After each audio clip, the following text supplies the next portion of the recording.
The following was recorded in front of a live studio audience at the Studio 21 Podcast Cafe. This is the United Podcast Network.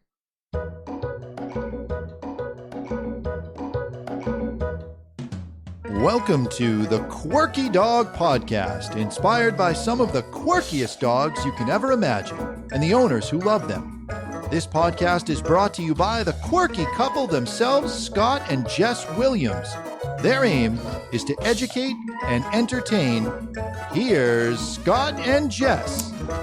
Welcome, guys, and happy Wednesday. We are coming to you from Salem, New Hampshire, Two Guys Cigar Studio, and we are going to talk to you today about online dog training. We are going to break this down for you. We've been dealing with this for a while, and we want to give you our take on it and our feelings, and hopefully some of it can help you. But first, we're going to start with the quirky tip of the day. What do you want to talk about for our tip? The tip of the day, we're going to talk about anal glands Ooh, real quick good one. because my dog needed his anal glands expressed this week, That and it is was true. kind of a stinky situation.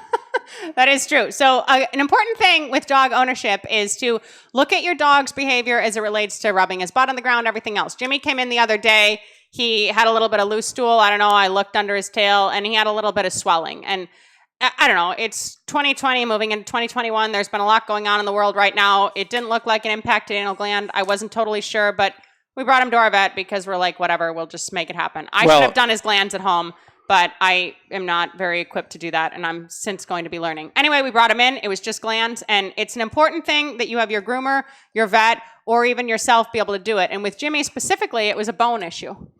Yeah, it's nice to have something. I mean, a lot of people are using kibble, so if they're eating a dry dog food, maybe when it's coming out, it's a little more coarse and a little more firm, and that helps to express those anal glands. So we feed a raw diet. If we don't maintain enough bone in the diet, if they're eating just hamburger every day, it's not good for them. It's not a balanced diet. So he's never, this is not something that's an issue for us typically. Yeah, but we normally have bone in their diets. Yeah. And with the raw, we didn't have bone. So we bought him a few wings and a few drumsticks, ground him up. He gets some supplement, and I'm buying backs next week. But we wanted to kick it off with anal glands. They stink, but they're important to deal with, and you don't want that fluid to be sitting in there too long and it to get impacted and rupture and anything else. And I would say in closing, go on YouTube. There's a million videos on how to express your dog's anal glands. If you don't want to get into that, I understand completely. But bring him somewhere else to do it. And normally there's a little smell or something going on. If you get your dog groomed, groomers are typically will do that kind of stuff for you. And you may not need it at all. Some dogs never need it. Some dogs need it like every time they go to the groomer because they just are always getting impacted and all kinds of issues. Yeah, it's genetic and diet and everything else. All right, let's talk about online dog training. So let's just be frank and honest and everything else. Scott and I... Call me Frank. We're going to call you Scott, and then we'll call you Frank later if things go well.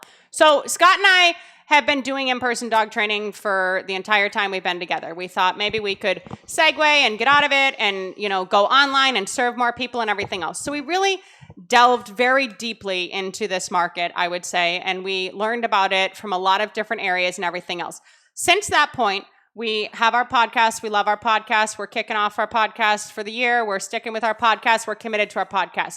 We also have offered a few online courses ourselves, but they're not like big immersion courses. They're tricks, anxiety courses, nose work, just some fun hobby kind of stuff. We want to talk to you about what we've learned, what we think might work, what to maybe stay away from, shy away from, and kind of go from there. So why don't you open us up? What are your thoughts on the process? We're going to try not to be too negative on the whole issue, but we also want to steer you guys so you're not wasting a lot of time and money. Well, I would say this. I mentioned this to Jess this morning. Just online courses in general, forget about dogs. The rule of thumb in when people buy an online course is that they don't complete the course. Most people buy a course, they do one or two lessons maybe. They may look at the whole thing. They may not even do that. And then the excitement about when they see that there's work involved, quite often it just falls away. I've done it myself. I've bought many online courses for different type of things, writing. What else? A meditation course I took. I've taken a lot of courses. EFT, emotional freedom technique. And I've completed not all of them, but some of them. Probably half of them. I mean, I took an NLP course, neuralistic programming, which was very intense. It was so big, I got like a third into it, and I just couldn't continue on. It got a little bit dry for me. The point is this. Same thing applies to dog training. the ad comes up, or you're hunting for something online, something comes up for $99. It's guaranteed. It's going to happen, and we're going to give you your money back if it doesn't work. This, that, and the other thing. It's a miracle product. People buy it. And it's only $99, and then they typically don't complete it. And now that's just one aspect of online training. And that somewhat goes back to the instructor and the company. Like, there's a lot of push in the online world right now that if you're selling a product, motivate your clients to use it. Motivate your clients to get, involved in it, to immerse themselves in it, even if it's a course that's $99. But there's also an accountability factor of people that are going to be on the other end of it, and that's on them to a certain degree. However, as far as the online stuff goes, it's self-paced. You can do it from your house. A lot of times things look pretty affordable. So there's a lot of pros with everything. The con to me is just dogs in general. Like, dog training to me is a very hands-on type of situation. Every dog is different. There can be troubleshootings for certain behaviors. That doesn't necessarily mean that they troubleshot exactly what your dog is doing. That doesn't necessarily mean that you're seeing firsthand yourself and interpreting what's going on correctly to report back to the instructor or the group. So that's my biggest concern with it, is dog training to me and how I like to train dogs is a very hands-on experience. Yeah, and I'm not trying to say, and I don't think that we are trying to say that it can't happen, that you can't take an online course and get your dog trained. It's not impossible. The best courses are the ones that are the most work for the person teaching that course, because they're going to tell you, submit a video of your dog doing this and that. They're going to review your video, and then they're going to give you an email and say, hey, you got to change this, they're this, going to give you some legitimate feedback. feedback. And they're going to work with you to get this done. That's not a $99 course. That's probably a $500 to $1,000 course. And that gets me back to the online stuff. If you want to make a living selling online courses, it's very difficult to make a living selling a $39 course, because you got to sell so many of them. So then these people that are trying to teach everyone how to make money, they're like, you got to sell a $1,000 course. The people are more likely to do the homework if they pay $1,000 over $99. Well, that's true.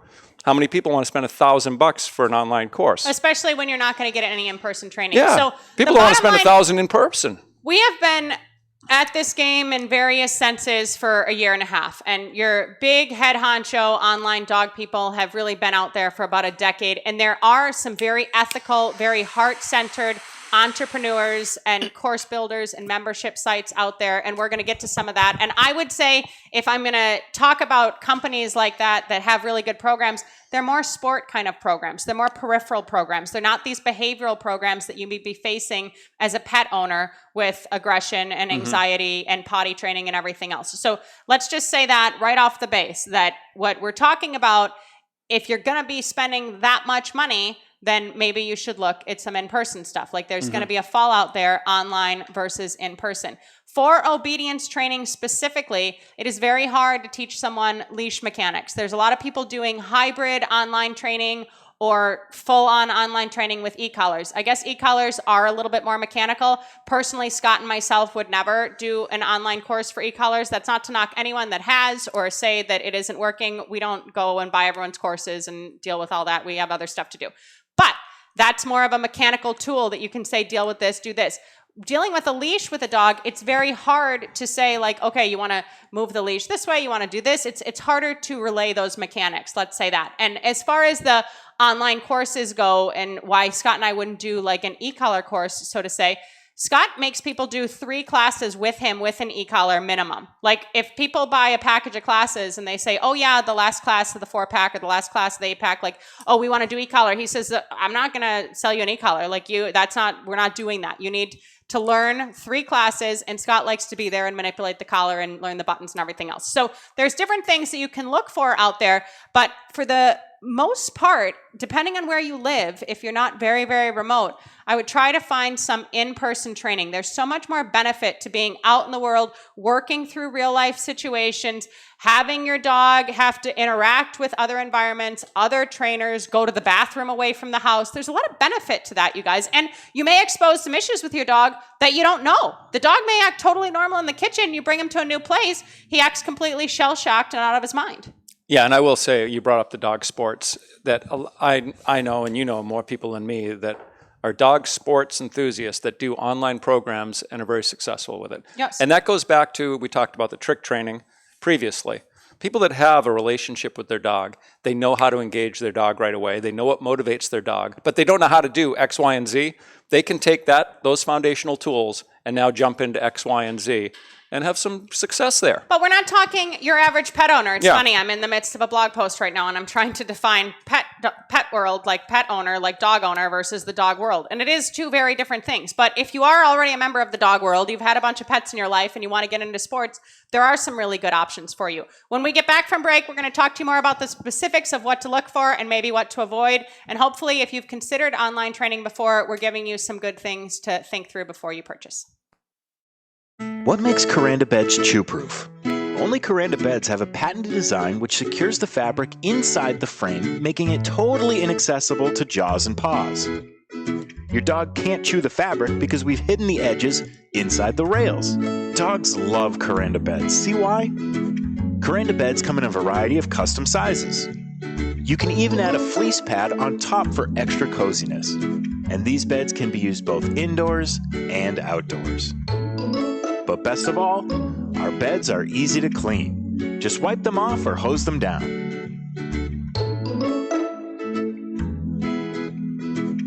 Visit dogbed.us/thequirkydog for more details.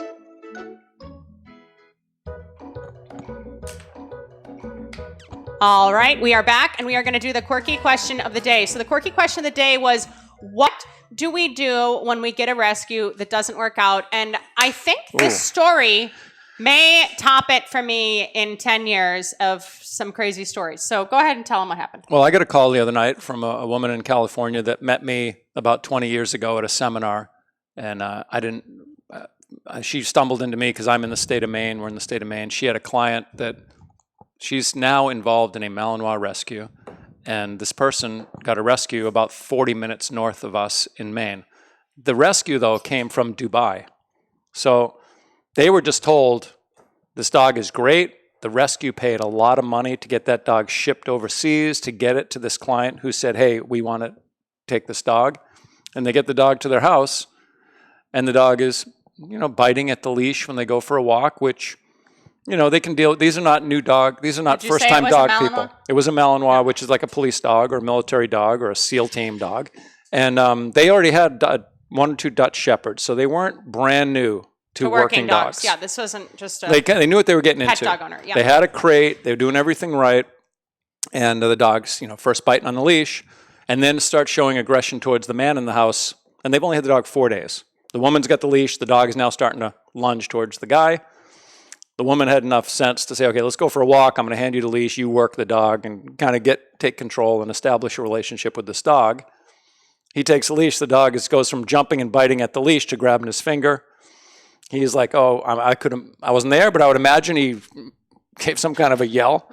The dog came off, grabbed his thigh, and then bit his back. Which isn't normal. A dog. That's not normal behavior for any dog. Especially a dog that's been trained for biting, they're going to kind of be in one area for one. They're not going to dart I don't all think over, this dog had any training because Exactly. he came off the bite 3 times. Exactly. So Thank now, God he didn't have training. He would have taken the guy down. Scott had gotten this call, and I was catching up. We met at the grocery store, and he was in the middle of this call at the grocery store. So then later that night, I said I'd go out and see him. Yeah, Scott said he'd go out for an eval, see the dog, see if he could help. Later that night, the owner of the dog calls back. She is standing in the bedroom. The dog is growling outside the door, has her trapped in the bedroom, and her boyfriend was in the house with a gun in case things went south.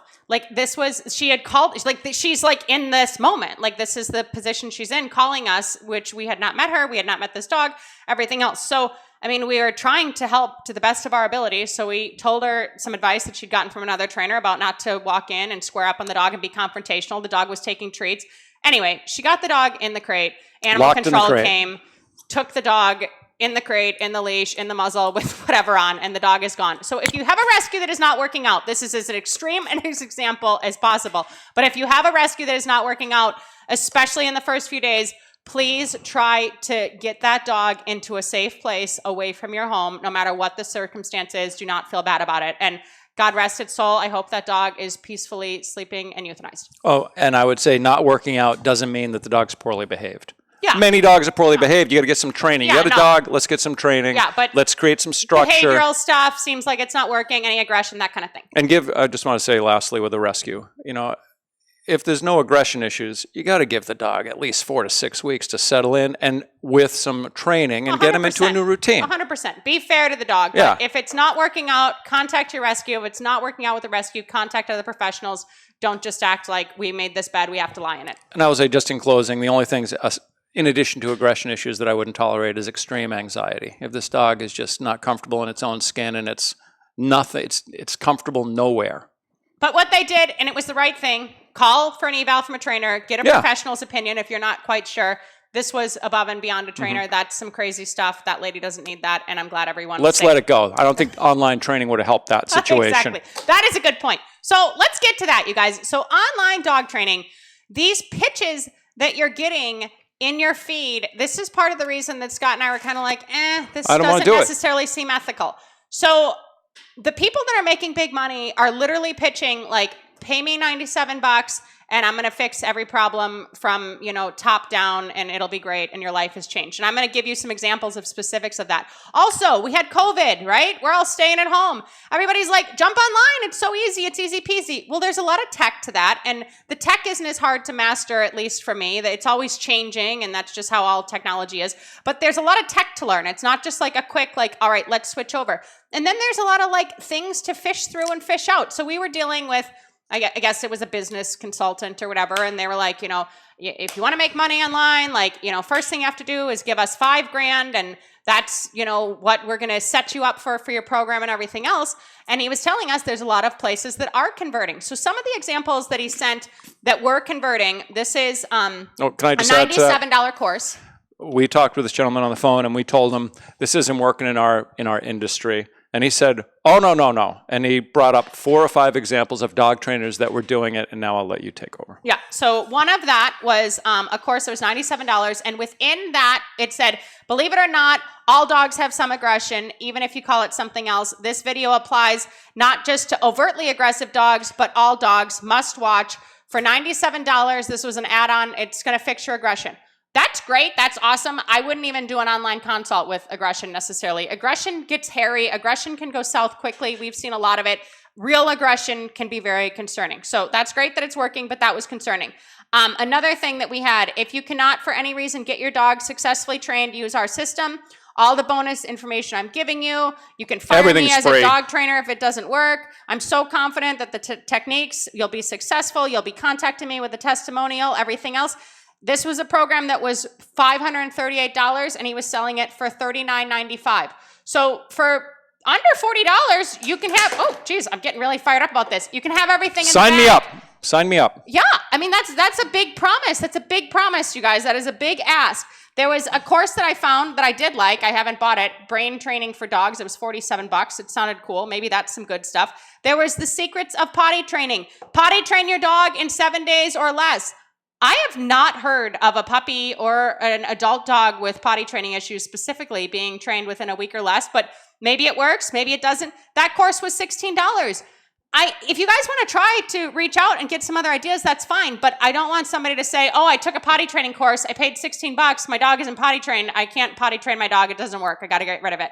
Yeah, and a lot of these places, like the $538 course for $39.95, sometimes you're getting so much value. They're really you could be getting an encyclopedia of PDFs. You're getting so much information. You could be getting 500 hours of video. You're getting all of this for $39.95. The problem with too much information is we become overwhelmed really quick. I can't even give 2 behaviors barely in a training class because the people start getting confused. They start thinking ahead too much. Things start falling apart. So I try to keep it real simple and really get that one behavior completely drilled into the human so that they can now make it happen with the dog. You know? And the other subset of that I wanted to say, there was another training course on there. And then that guy got into selling a course for how to be a dog trainer. And that seems to be a pretty common way in the online world in how to make money. So first you're selling a course for a program online, and then instead what you're doing is you're building a course for how to teach someone else to make money, how to teach someone else to be a dog trainer, how to teach someone else to be an influencer, how to teach someone else to do this. And that is all fine and good, but when you're paying that person to do that for you, you need to think through what that means. When we got involved in Canine Healing, we had a social media company doing stuff for us. It wasn't translating. It wasn't helping anything. It wasn't doing anything. So there's a lot of companies out there that are offering you a high price point, but you need to make sure it's converting. And the same goes for dog training. So it's not that you should completely stay away from online. I'm sure there's some good online stuff out there. But when it smells a little bit fishy, consider that, and then consider, is this actually going to benefit my dog? And consider some of these programs that you guys are signing up for in person and online and everywhere else, and give yourself a budget for that. I would say, we say what, like $2,000 for the first 2 years of a dog's life is a good budget for training and stuff, I would say. I tell people you should put $100 a month in a bank account if you own a dog. Yeah. If you don't have dog insurance. But you need to have your own budget. I mean, obviously a board and train program is going to be more expensive and everything else, but there was some stuff the other day about a guy that honestly had a deposit on a couple of dogs for board and train, and it was a $9,000 deposit. I don't know how much the actual training was or what he's offering, and that's not to knock him, and that's fine, and that's awesome, but like Scott and I don't want to take 2 dogs for $15,000 because not that we can't necessarily deliver, and we don't want to have a lifetime of support. That's a lot of liability of having the animal with us. And personally, if it's not going to turn out to be a service dog or something, I don't think someone should be giving us $15,000 to train their dog. And I'm not trying to ruffle anyone's feathers. That's just truly how I feel about the matter. Well, look, we're all entitled to make a good living, and you can't have a successful business unless you're profitable. You got to make money. It is true. It's important to make money. We don't want you to get scammed in the process. So yeah. Tweed through those things. And when it goes to online stuff, the best thing about online is free. Give stuff away for free. That's why we originally started talking to you guys to hey, we're talking, we're online, but you can hear about us through this. Look at people's free content. Use their free content. Does it work for your dog? Different methodologies work for different people. And as far as becoming a dog trainer or becoming an entrepreneur or becoming anything that you want to become that someone else tells you can become, I always have been thinking about this lately. Try to be your own mastermind. Try to be your own mentor. And it's not that it isn't good to be in a mastermind program or to seek out a mentor and that those people cannot truly help you grow and thrive.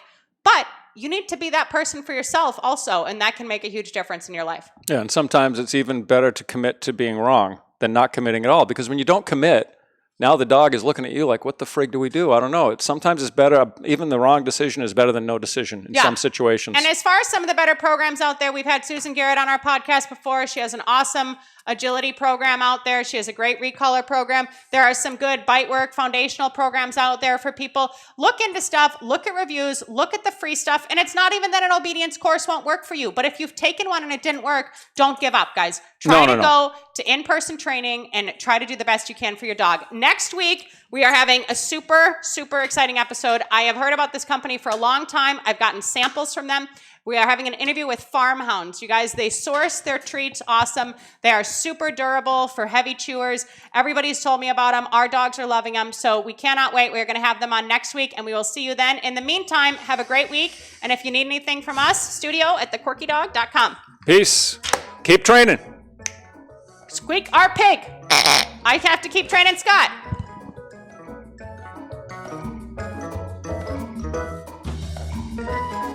The views and opinions expressed by the hosts, guests, or callers of this program do not necessarily reflect the opinions of the Studio 21 Podcast Cafe, the United Podcast Network, its partners, or affiliates.